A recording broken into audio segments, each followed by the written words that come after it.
தமிழா பார்வையாளர்களுக்கு வணக்கம். திமுகவில் ஒரு தொகுதிக்கு 40 கோடி ரூபாய் தயார் நிலையில் வைக்கப்பட்டிருக்கிறது. ஒரு ஓட்டுக்கு 2000 ரூபாய், 2 லட்சம் ஓட்டுக்கு 40 கோடி ரூபாய். இதுதான் மாப்பிள்ளை சபரீசனுடைய திட்டம். தேர்தலில் வெற்றி பெற வேண்டுமென்றால் 2000 ரூபாயை கொடுத்தால் இந்த வாக்காளர்கள் திமுகவுக்கு 1 கோடி வாக்குகளை அள்ளிவிடலாம். இப்படி 1 கோடி வாக்குகள் 2000 ரூபாய்க்கு விலை பேசி வாங்கப்பட்டு விட்டால் ஆட்சி நமது, அதிகாரம் நம்மளது, காட்சி நமது. ஜனநாயகத்தை பணநாயகம் கொண்டு விலைக்கு வாங்கிவிடலாம் என்று சபரீசனுடைய திட்டத்தை குடும்பமே ஏற்றுக்கொண்டது, கட்சியே ஏற்றுக்கொண்டது. பொதுக்குழு, செயற்குழு, நிர்வாகக்குழு, அறிவாலயம், அண்ணா அறிவாலயம், அன்பகம் அத்தனையும் ஆட்சி அதிகாரம் வேண்டுமென்றால் 10,000 கோடி ரூபாய் செலவு, 5 லட்சம் கோடி திருடு, 10,000 கோடி செலவு பண்ணு. இந்த முட்டாள் மக்கள், மூடர்கள் மக்கள் 2000 ரூபாய்க்கு தன்னுடைய 5 ஆண்டு கால ஜனநாயக உரிமையை விலை பேசுகிற மக்கள் தங்களுக்கு அடிமையாக ஓட்டு போட்டு விடுவார்கள் என்று திமுக நம்புகிறது. தமிழக மக்களே உஷார் உஷார். திமுக மீண்டும் ஆட்சிக்கு வந்தால் யாராலும் காப்பாற்ற முடியாது, ஆண்டவனையே காப்பாற்ற முடியாது இந்த நிலை. இதை எதிர்கொள்வதற்கு எடப்பாடியும் அந்த சூழலுக்கு தள்ளப்பட்டு விட்டார். இது தவிர்க்க முடியாது என்று சொல்லுகிறார். அதிமுகவுடைய மூத்த அமைச்சர்கள் பல பேர் தன்னுடைய தொகுதிக்கு 40 கோடியை செலவு செய்து 5 தொகுதியை நீங்கள் பார்த்து கொள்ளுங்கள், 5×20 200 கோடி ரூபாய் செலவு செய்பவர்களுக்கு மட்டுமே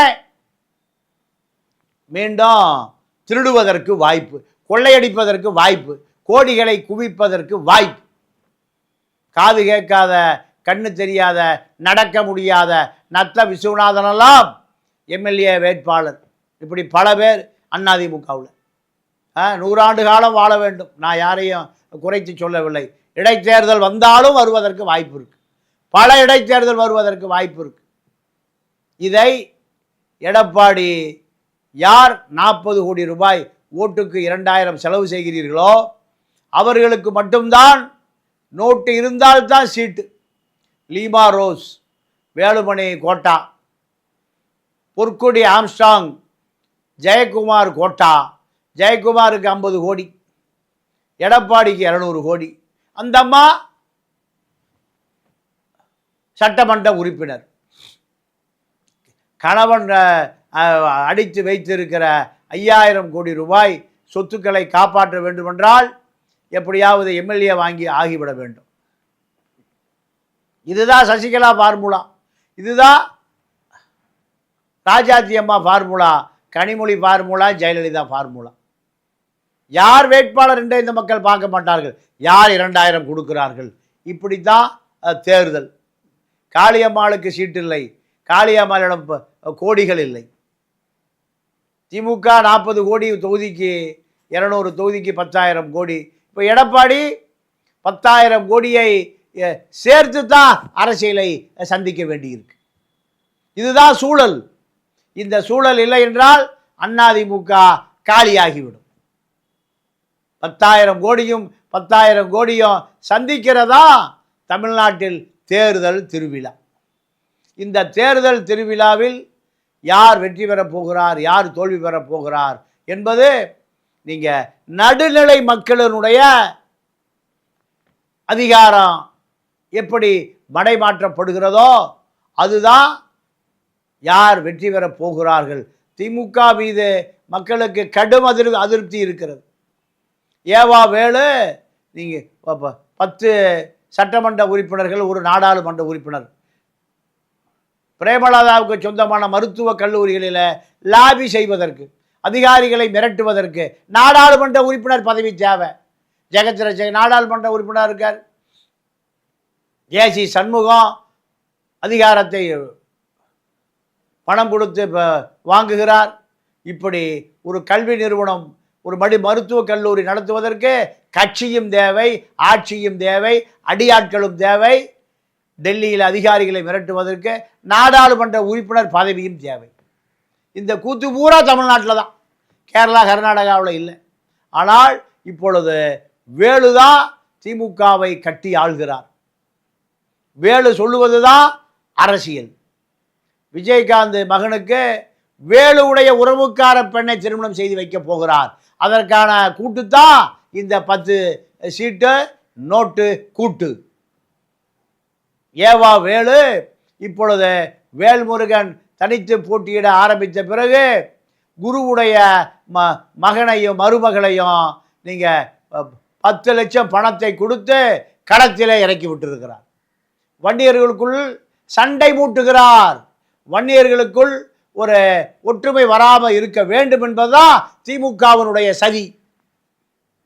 இந்த திமுகவினுடைய சதியை ஏவா வேலு குரு மூலம் செயல்படுத்துகிறார். இதற்காக பத்திரிகையாளர் சந்திப்பு ராமதாஸை கண்டித்தல்ல, அன்புமணியை கண்டித்தல்ல, வேல்முருகனை கண்டித்து வேலு எதை சொல்லுகிறாரோ அதை குரு குடும்பம் இப்பொழுது பேச போகிறது. திமுகவினுடைய திமுகவை அழிக்கக்கூடிய கோடாரி காம்பே இந்த ஏவா வேலு தான்.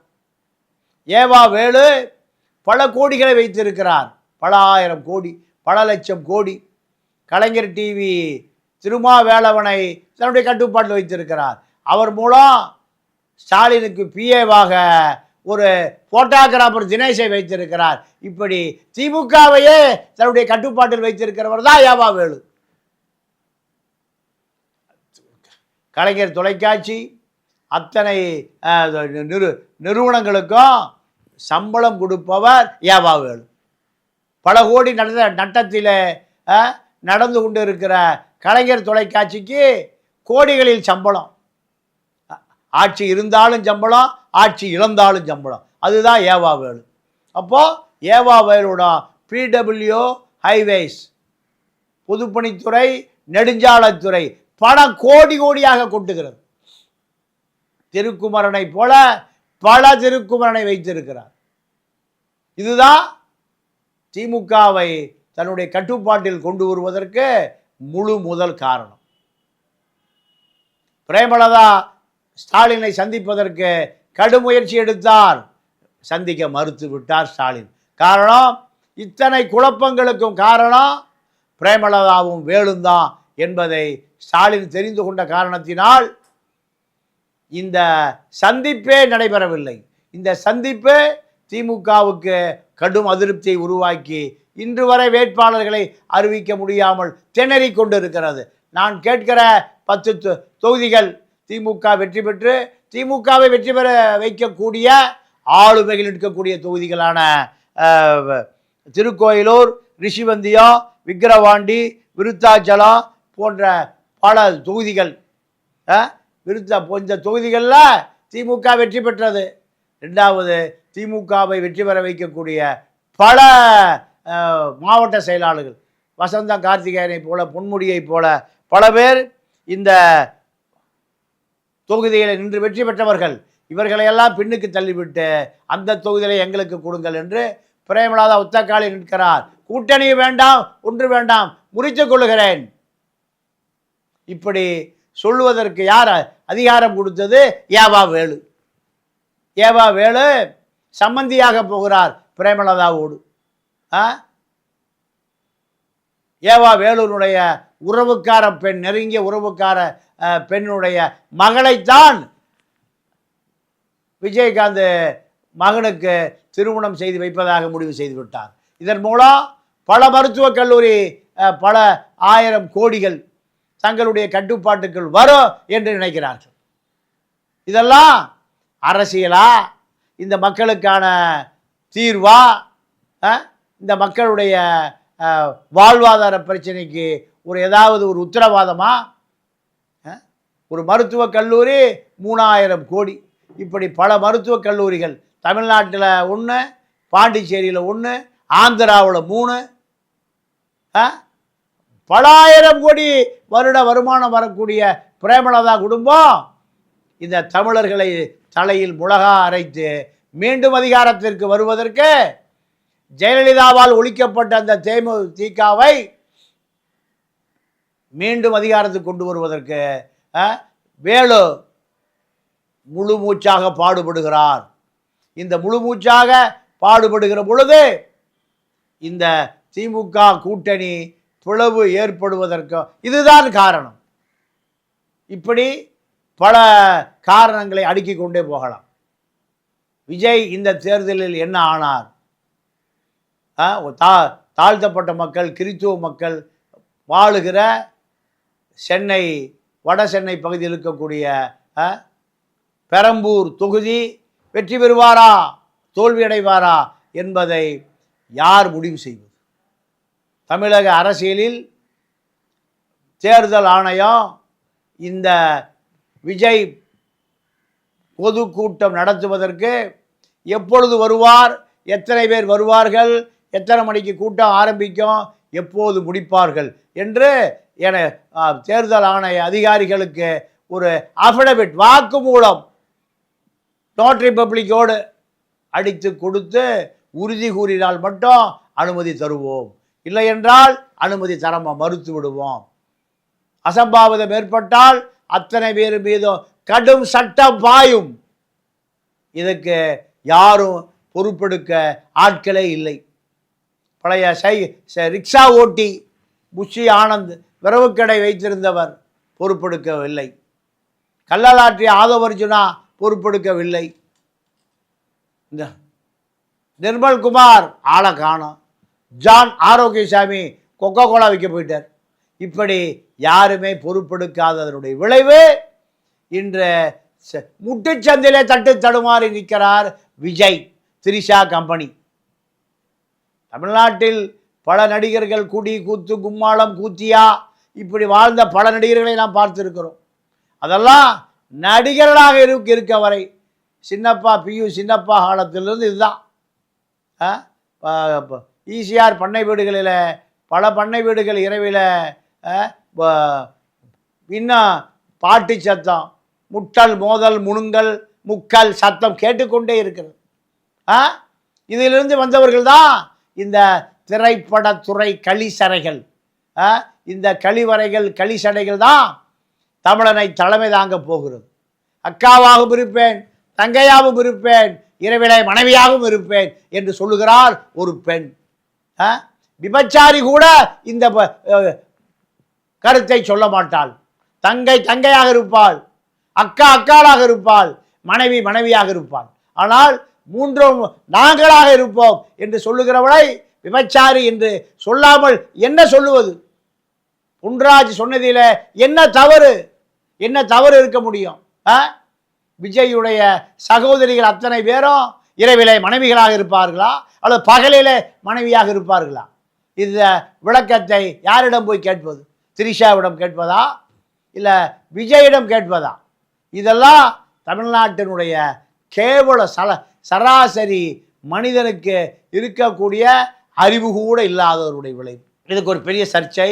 இந்த லயோலா மணியை போன்ற திருட்டு மூஞ்சிகள் எல்லாம் வரிந்து கட்டி கொண்டிருக்கிறார்கள். காரணம், எப்படியாவது ஒரு நக்கி பிழைப்பதற்கு ஒரு பதவி வேணும், வேற எந்த நோக்கம் இல்லை. வயிறு பிழைப்பதற்கு காட்டி கொடுத்து கூட்டி கொடுத்து வாழ்வதற்கு ஒரு பதவிக்காக விஜயினுடைய காலடியில் நக்கி பிழைக்கிறார்கள். இதே சூழல் தான் திராவிட இயக்கத்தில் கருணாநிதி வீட்டில் அடிமையாக கிடப்பவனுடைய நிலைமை அப்படித்தான். ஜெயலலிதா வீட்டில் அடிமையாக கிடந்தவனுடைய கதை இப்படித்தான். நக்கி பிழைக்கும், நாயும் பிழைக்கும் இந்த பிழைப்பு. மீண்டும் சந்திப்போம். நன்றி, வணக்கம்.